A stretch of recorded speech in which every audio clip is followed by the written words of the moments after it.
Did you miss out on that big football game last week? Can't get rid of that head cold? Want to get away from it all? CBS offers you Escape.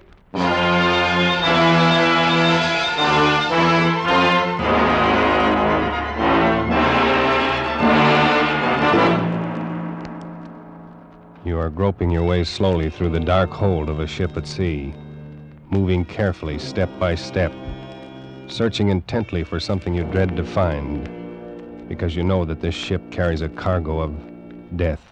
The Columbia Broadcasting System and its affiliated stations presents Escape, produced and directed by William N. Robeson, and carefully plotted to free you from the four walls of today for a half hour of high adventure.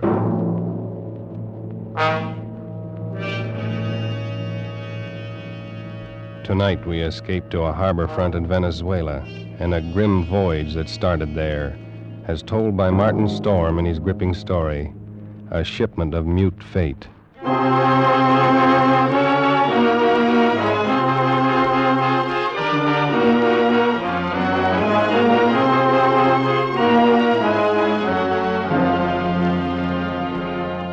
I stopped on the wharf at La Guaira and looked up the gangplank toward the liner Chan Kay, standing quietly there at her moorings. The day was warm under a bright tropic sun, and the harbor beyond the ship lay drowsy and silent. But all at once, in the midst of these peaceful surroundings, a cold chill gripped me, and I shivered with sudden dread. Dread of the thing I was doing and was about to do. But too much had happened to turn back now. I'd gone too far to stop. So I set the box down on the edge of the wharf, placed it carefully so as to be in plain sight and within gunshot of the captain's bridge.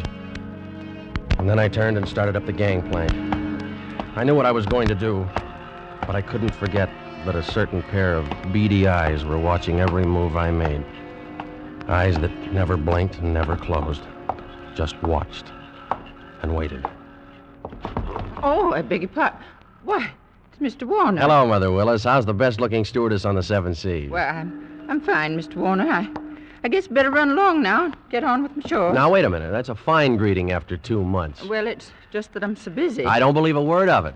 Sailing day's tomorrow. You're simply avoiding me, that's all. Oh, no, really, I'm not. And on the trip down from New York, you said I was your favorite passenger. But I'm only... Here, wait a minute. What's that you're carrying in your apron there? it's nothing. Just supplies. Supplies? Well, let's have a look, huh? No, please. What do you know? It's a cat. It's Clara, Mr. Warner. Mm-hmm. Mr. Bowman said I had to leave her ashore, and I just couldn't. Well, who's Mr. Bowman? The new chief steward. Oh. Clara's been aboard with me for 2 years, and I just can't leave her here in a foreign country, especially with her condition so delicate and all. Yeah, I see what you mean. Well, I hope you get away with it. You won't tell anyone? Not a soul. As a matter of fact, if things don't work out right, we may both end up smuggling. Most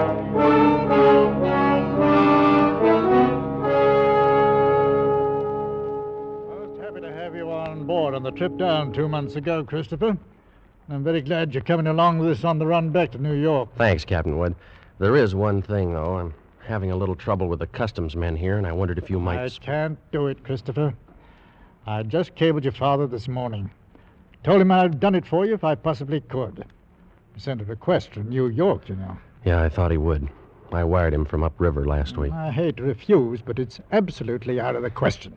Well, Captain Wood, I'm afraid I don't follow you there. Responsibility to the passenger, son. We'll have women and children aboard. On a liner, the safety of the passengers comes ahead of anything. But with proper precautions. Something might happen. I don't know what, but something might. You've carried worse things. There isn't anything worse. And any skipper afloat will bear me out. Now, Christopher, I simply can't take the chance, and that's final.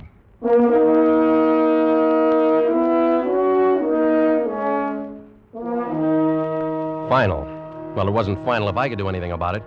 I hadn't come down here to spend 2 months in that stinking backcountry and then be stopped on the edge of the wharf. 2 months of it. Heat, rain, insects, malaria. I'd gone clear in past the headwaters of the Orinoco, traveled through country where every step along the jungle trail might be the last one. Oh, Sanchez. Si, Senor Warner. We better start looking for a place to camp. It'll be dark in a little while. Si, Senor. Very soon we turn to river. Camp on rocks by water. This very bad country. This very bad country. You've been saying that for 10 days now. Very bad country. Pues, si, Senor Warner, this very bad country. Yeah, we'll skip it. For all the luck we've had so far, it might as well be Central Park. Central Park? I don't understand. Well, never mind. If we don't find some... Here, what's the matter? Quiet now. Sanchez, what's wrong? They're in the path. See? Bushmaster. Bushmaster. The deadliest snake in the world. Bushmaster. Its Latin name was Lachesis muta. Mute fate. It lay there in the center of the path, a 10-foot length of silent death, coiled loosely in an undulant loop, ready to strike violently at the least movement. Here was the one snake that would go after any animal that walked, or any man. It lay there and watched us, not moving, not afraid, ready for anything. The splotch of its colors stood out like some horrible, gaudy floor mat lying there on the brown background of the jungle, waiting for someone to step on it. Here was what I'd come 2,000 miles for, a bushmaster. Sanchez! I didn't want that snake killed. He no kill, senor. He gone. Bushmaster very smart, very quick. Must always see bullet in time to dodge. Well, anyway, he's gone, and the only one we've seen in 5 weeks. Oh, we find other. This very bad country. Well, lay off that gun the next time. Don't shoot, you understand? Why you say no shoot? You want Bushmaster. Sure, but I want it alive. Hombre sacristo. Senor Warner, you tell me you want Bushmaster, but you no say alive. You're getting $200 for it.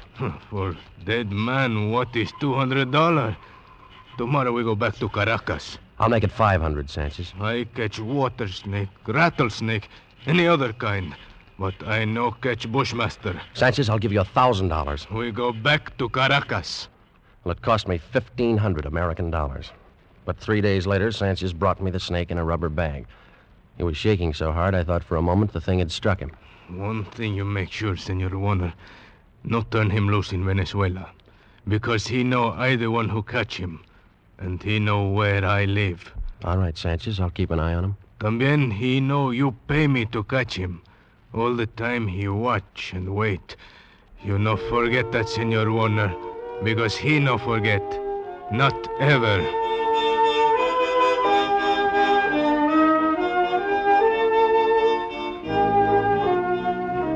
Well, after going through all that trouble and danger and laying out $1,500, I wasn't going to let a pig-headed ship captain stop me at the last minute. At least not as long as the cables were still in operation between La Guaira and New York. Morning, Captain Wood. The boy at the hotel said you wanted to see me. That's right, Christopher. Sit down. Thank you. It seems you weren't willing to let matters stand the way we left them yesterday. Well, sorry to go over your head, Captain Wood, but I had to. The museum sent me all the way down here for it. And I'm not going to be stopped by red tape. This will be the only live Bushmaster ever brought to the United States. Yes, and if I had my way, but... well, orders are orders. I got a cable from the head office this morning. All right. I suppose we talk about precautions. I'll handle it any way you say. Got to have a stronger box. That crate's too flimsy. Well, it's stronger than it looks. And that wire screen on top would hold a wildcat. But anyway, I bought a heavy sea chest this morning. I will put the crate inside of it. Sounds all right. You got a lock on it? Heavy padlock. It's fixed so that the lid can be propped open a crack without unlocking it. The snake's got to have air. But in dirty weather, that lid stays shut. I'll take no chances. Fair enough. I will keep the thing in my inside cabin where I sleep. I can't have it in the baggage room. And nobody on board's to know about it. Whatever you say, Captain. But we won't have any trouble. After all, it's only an animal. It doesn't have any magical powers. I saw a bushmaster in the zoo at Caracas once. Had it in a glass cage with double walls. It'd never move. Just lay there. Look at you as long as you were in sight. Gave a man the creeps. I didn't know they had a bushmaster at the Caracas Zoo. They don't. Now. Found the glass broken one morning and the snake gone. Night watchman was dead. They never found out what happened. Well, the watchman must have broken the glass by accident some way. The way they figured it, the glass was broken from the inside. Well, we sail in 4 hours.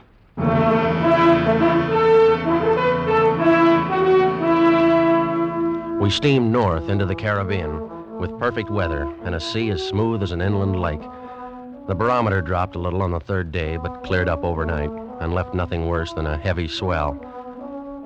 But in spite of the calm seas and the pleasant weather, I found myself feeling more and more often an ominous foreboding. I was developing an almost unnatural fear of that snake. Well, I stayed clear of the passengers pretty much. Got the habit of dropping into Captain Wood's quarters several times a day. He kept the heavy box underneath his berth. I'd approach it quietly and shine my flashlight through the open crack. Never once could I catch that 12-foot devil asleep, or even excited. He'd be lying there, half coiled, his head raised a little, staring out of those beady black eyes, waiting. He'd still be like that when I'd turn away to leave. Maybe that's what bothered me, that horrible and constant watchful waiting. What in the name of heaven was he waiting for? Well, hello there, Mr. Warner. Oh, how are you, Mother Willis? Aye, but you and the captain spend an awful lot of time around this cabin. I'm beginning to think the two of you must have some guilty secret. Oh, no, nothing like that, Mother Willis. I don't know about Captain Wood, but I certainly don't have any guilty secret.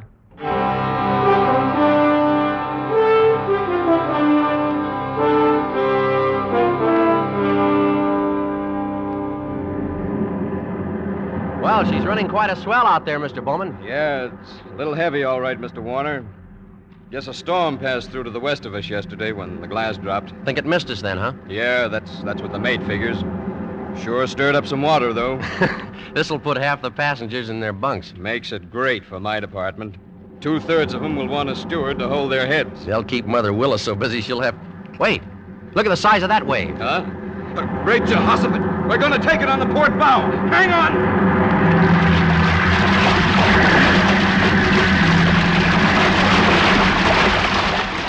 Well, that was a freak if there ever was one.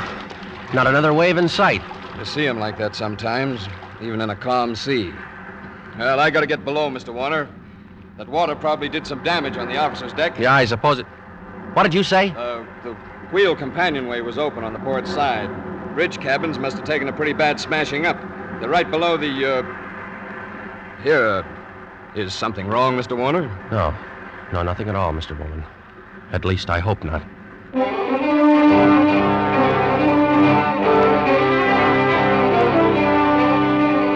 I looked first for Captain Wood and couldn't find him. Of course, I knew it was only one chance in 1,000, but the chances against that freak wave were 1 in 1,000, too. Well, I couldn't waste any more time, so I stumbled down the companionway and along the passage to the captain's cabin. Oh, come on in, Mr. Warner. Mother Willis. Why, isn't this cabin a mess? Trying to get some of these things out to dry. Yeah, well, I just wanted to check. Where's that box that was under the captain's bunk? Threw it out on that. But where? We didn't know. It was nearly dark when we met together again in the chart room. I don't get the thing at all. No other way around it. We've risked all the time we can. We've got to warn the passengers. Well, how'll we do it, Captain? Call them all together in the lounge? No, if we did anything like that, we'd be asking for a panic. We'll get one, whether we ask for it or not. Pick a few men and go through the cabin decks. Tell them individually, inside their cabins. Watch for any act that looks as though it might cause trouble. And we'll keep an eye on them. Handle the crew the same way. Right, All right, Captain. Okay. We'll take care. As soon as you've finished, arm all the deck officers and start searching again. Our only chance of preventing a riot is to find that damnable snake.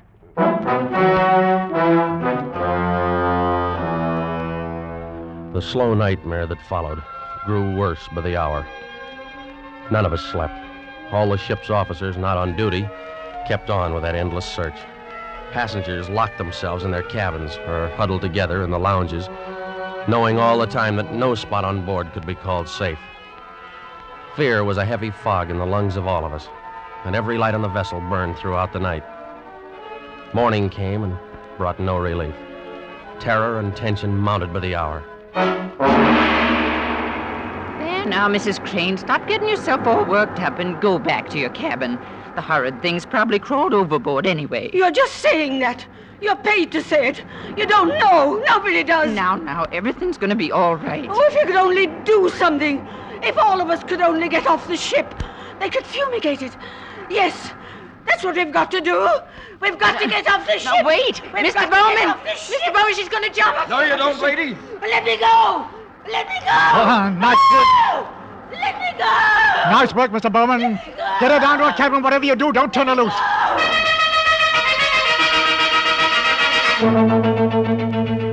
Well, you never know when it might strike you. You can't put on a coat or move a chair without risking your life. Now, something's got to be done. It might be right here in this lounge.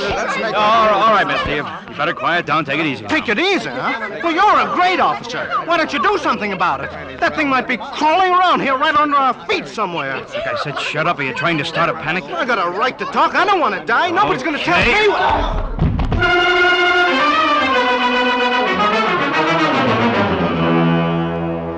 The second night passed, and morning came around again.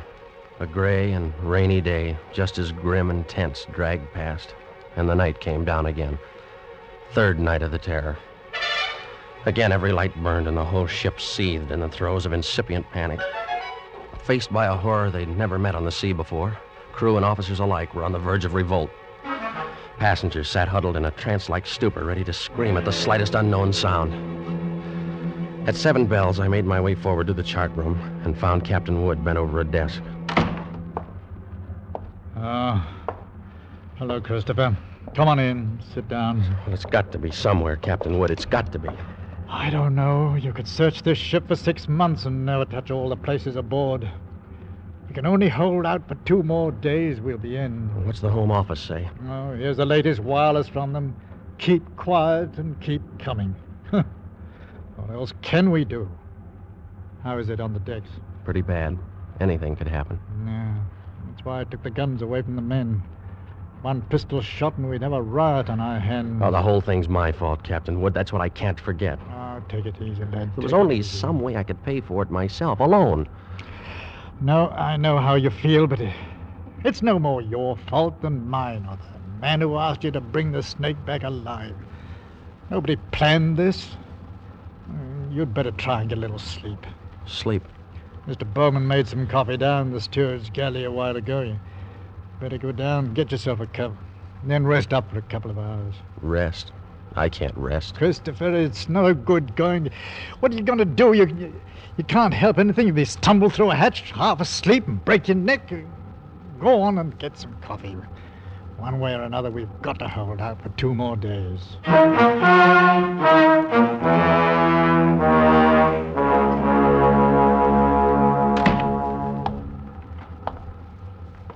The light was on in the steward's galley, and the coffee pot was standing on the stove.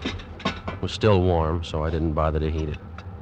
I poured out a cup, carried it over, and set it on the porcelain tabletop in the center of the room. I started to light a cigarette.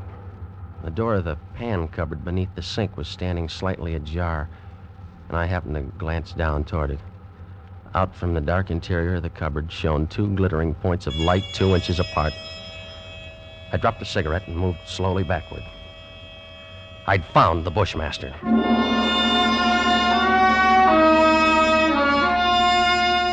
As I moved, the snake slid out of the cupboard in a single sinuous glide and drew back into a loose coil on the galley floor, never taking his eyes off me. I moved slowly back, waiting any moment for that deadly, slithering strike. How had he known it was me? He'd stayed quiet when Bowman was here. How did he know to pick the first time in 3 days when I didn't have a gun? Well, my hands touched the wall behind me and I stopped. Only then I realized in terror what I'd done. The call button and the door were on the far side of the room. I'd backed into a dead end. I stared at the snake in fascination, expecting any moment the ripping slash of those poison fangs. The horrid coils tightened a little, and then were still again. 10 million years of evolution to produce this moment. Homo sapiens versus Lachesis muta. Man against mute fate, and all the odds were on fate. I knew then that I was going to die. I could feel the sweat run down between the painted wall and the palms of my hands pressed against it. My skin crawled and twitched, and the pit of my stomach was as cold as ice. There was no sound but the rush of blood in my ears. The snake shifted again, drawing into a tighter coil, always tighter. Why the devil didn't he get it over with? And then, for just an instant, his head veered away. Something moved over by the stove. I didn't dare turn to look at it. Slowly, it moved out into my line of vision. It was a cat. That scrawny cat Clara that Mother Willis had sneaked aboard in La Guaira. Its back was arched, and every hair stood on end. It moved stiff-legged now, walking in a half circle around the snake. The bushmaster shifted slowly and kept watching the cat. He tightened. He was going to strike at any second. He struck and missed. The cat was barely out of reach. Now she was walking back and forth again. She was asking to die.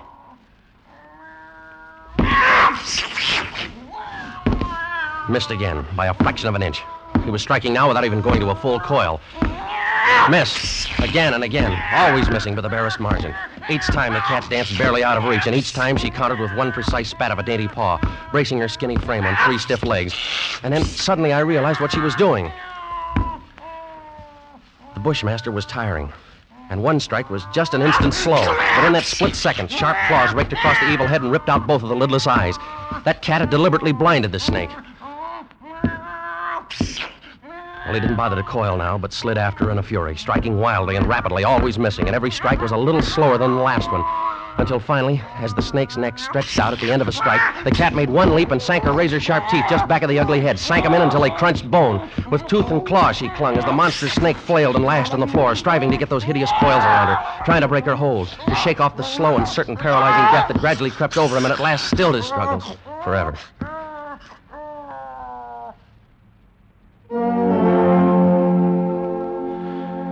I took a deep breath. The first in minutes. The cat lay on her side on the floor, panting, resting from the fight just over. And she had a right to rest. That mangy, brave, beautiful alley cat had just saved my life. And maybe others as well. But as I turned toward the stove, I suddenly became very humble. And I knew all at once what a small thing a human being really is. I and others aboard were still alive only by the merest accident. There were 3 reasons why that cat had fought and killed the world's deadliest snake. And those 3 reasons came tottering out from under the stove on shaky little legs. 3 kittens with their eyes bright with wonder and their tails stiff as pokers. Up on the decks, hundreds of passengers were waiting for the news that the days and nights of terror were ended. Well, I could wait a little longer. I pulled open the doors of the cabinet, found a can of milk, and then I dropped down on my knees on the floor of the galley.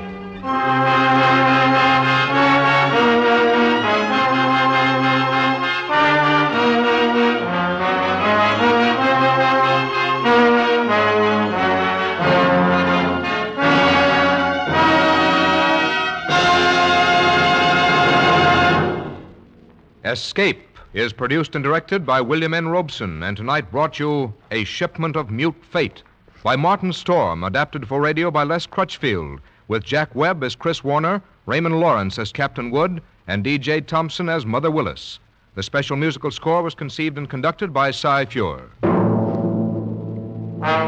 Next week, At this same time, when you're tired from a hard day at the office, or leaning over a hot stove all day, when you want to get away from it all, CBS again offers you Escape.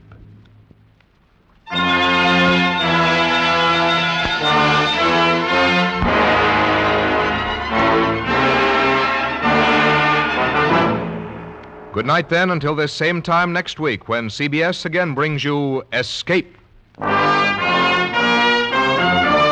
This is CBS, the Columbia Broadcasting System.